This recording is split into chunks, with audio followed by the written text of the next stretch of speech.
예산 문제인데요. 1조 대 500억 원으로 했습니다. 집무실의 용산 이전을 어제 발표한 윤석열 당선인이 이 비용 관련해서도 얘기를 했는데요. 직접 들어보겠습니다. 지금 1조니 5천억이니 하는 이런 얘기들이 막 나오는데 그건 좀 근거가 없고요. 국방부를 합참 건물로 지금 이전을 하는데 이사 비용과 또 리모델링을 좀 해야 되기 때문에 거기 들어가는 예산을 이거 전부 기재부에서 뽑아가지고 받은 겁니다. 그래서 496억의 예비비를 신청할 계획입니다. 예, 민주당에서는 천문학 비용이 들 것이다 라고 얘기하는데 특히 이제 한미연합사 부사령관 출신인 김병주 의원은 계속 1조 넘게라고 얘기하는데 김병주 의원의 말을 들어보겠습니다.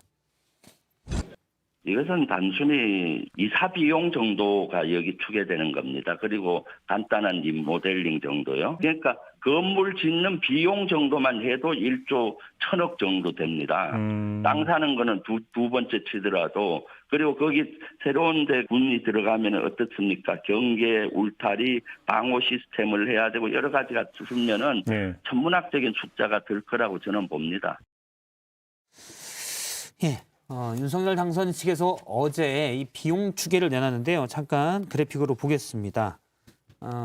일단 비용이 대통령실 이전에 새로 인테리어 리모델링하고 이런 거를 통해서 352억 원 정도가 들고요.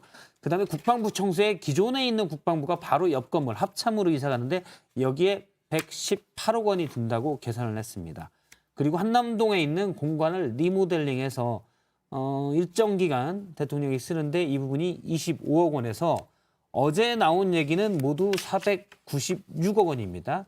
윤석열 당선인은 이 내용은 기획재정부에서 추계한 내용이다. 자신들이 그냥 한 게 아니고 기획재정부에서 추계한 내용이고 여기에 지금 합참 청사, 국방부가 이전하게 되면 지금 합참이 어느 정도 빼야 되니까요. 나중에 합참이 이전하게 되면 남태령으로 이전하게 되면 이 비용이 민주당에서 원래 추진할 때 비용 잡은 게 1,200억 원인데 오늘 아침에 국방위에 있는 국민의힘 성일종 의원은 저건 좀 많이 잡은 거고 한 700억 원 정도면 된다라고도 얘기한 바가 있습니다.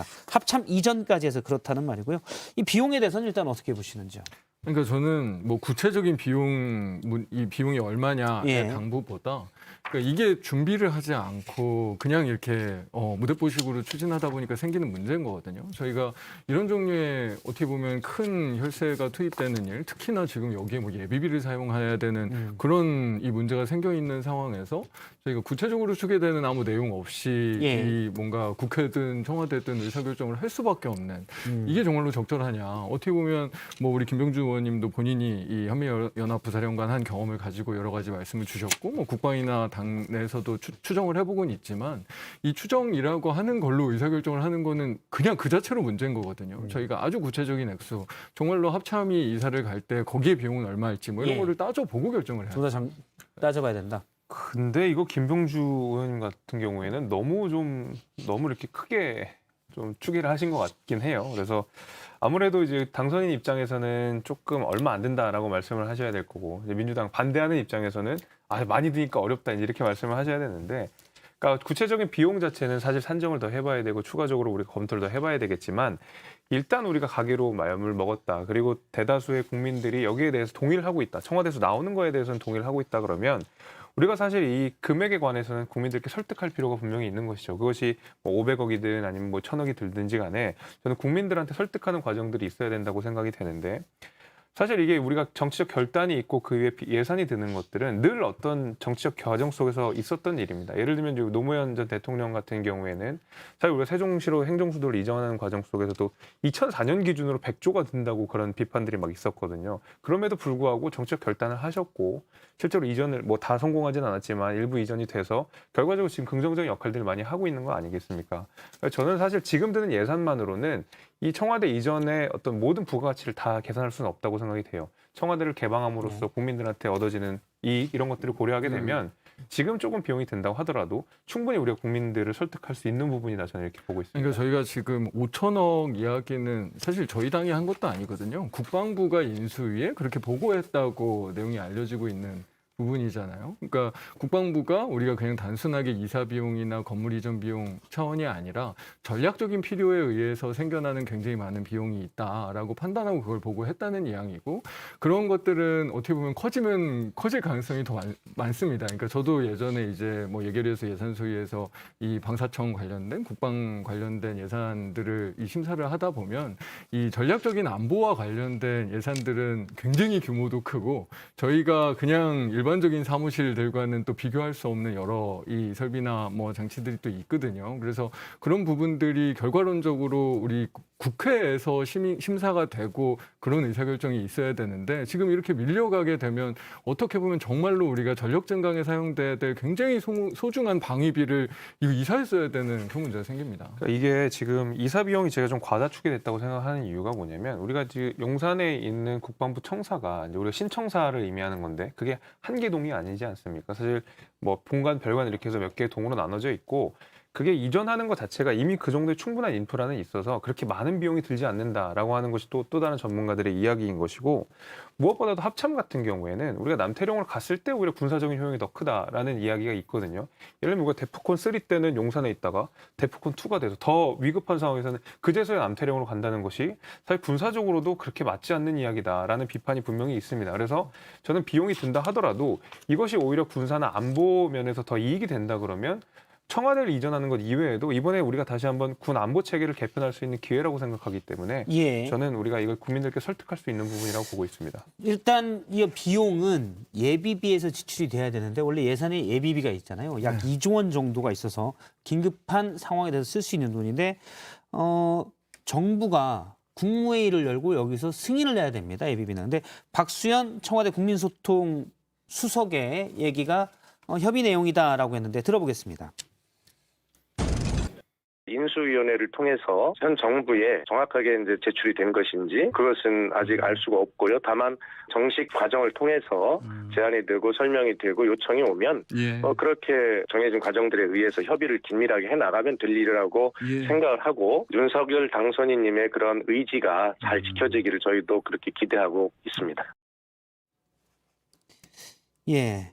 일단 뭐 어떻게 보십니까? 예비비 승인이 이게 예비비가 지금 예비비는 2조보다 훨씬 많습니다. 예. 저희가 코로나 대응 때문에 예비비 지출이 워낙 많아서 이 코로나 대응하는 비용이 정말 많이 들어가고 있고, 실제로 지금 이제 확진자가 워낙 폭증한 상황이라 그만큼 예비비 지출을 더 많이 할 수밖에 없습니다. 그리고 뭐 최근에 이제 큰 산불도 있었지만 이런 산불이나 대형 재난 같은 경우에는 당연히 그런 목적으로 저희가 예비비를 편성하는 거라 예비에서 쓸 수밖에 없고요. 그럼 여기에서 우리가 예비비를 이렇게 많이 써버리면 당장 올 여름이나 뭐 지금 올해 얼마나 갔습니까? 올해 뭐 새로운 재난이나 이런 것들이 발생했을 때 우리 정부가 동원할 수 있는 자원이 고갈돼 버리거든요. 이거는 정말로 큰 문제고, 저희가 그래서 지난번 추경 때도 예비비를 더 늘리고 싶었어요. 근데 그게 실패했거든요. 그래서 저는 이게 예비비에서 이런 대규모 지출을 한다는 게 너무나 불안합니다. 근데 또 이걸 국무회의에서 당선인이 하겠다는데 문재인 대통령이 안 해주기도 좀 모양이 애매한. 그러니까 제가 보기에는 한 450억이나 뭐 요 정도 수준이면 저는 할 수 있다고 봐요. 예. 근데 이게 정말로 천문학적으로 몇 천억 규모 이상으로 가면 간다든지 쉽지 않다. 정말로 예비비를 고갈시키는 정도로 가는 거는 정말 이건 있을 수 없는 일이다.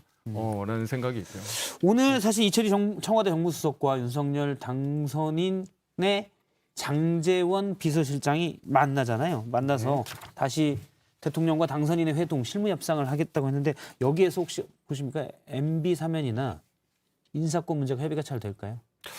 뭐 저번에 한번 그런 예민한 문제들이 있다 보니까 한번 우리가 회동을 진작에 이루어졌어야 되는데 아직 안 이루어진 거 아니겠습니까? 그래서 최대한 자제하는 분위기긴 하겠지만은 인사권이나 지금 사면 문제와 관련돼서 계속 정치적으로 충돌을 하고 있는 상황이기 때문에 어느 정도 충분히 이야기가 나눠질 않을까라고 저는 이 생각을 해봅니다.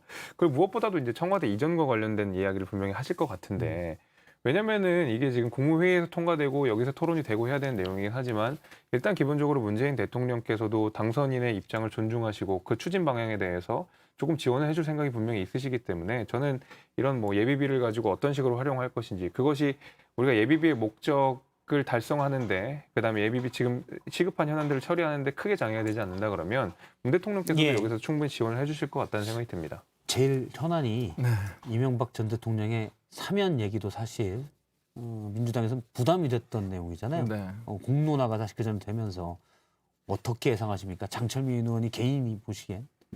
저는 뭐 지난주에도 말씀드렸지만 뭐 또 저뿐만 아니라 당내에서도 MB 사면 문제에 대해서는 반발이 굉장히 심합니다. 그리고 정말로 그렇게 필요성을 느끼면 윤석열 당선인이 취임 이후에 하는 게 맞다라는 정서가 있기 때문에 뭐 청와대도 그런 것들을 많이 고려하시지 않을까. 다만 저희가 굉장히 안타까운 지점은 정말 대선 끝나고 지금까지 어떻게 보면 국정 현안에서 가장 크게 이 이슈가 되는 게 바로 이 MB 사면권 뭐 집무실 이전 예. 이런 어떻게 보면 국민의 삶은 완전히 실종된 이 문제가 굉장히 안타깝고 오히려 이 정말 회동이 이루어진다면 앞으로 물가 문제도 굉장히 심각하고 자영업자 문제도 심각하기 때문에 민생 현안이 조금이라도 더 다뤄졌으면 예. 좋겠다라는 바람이죠.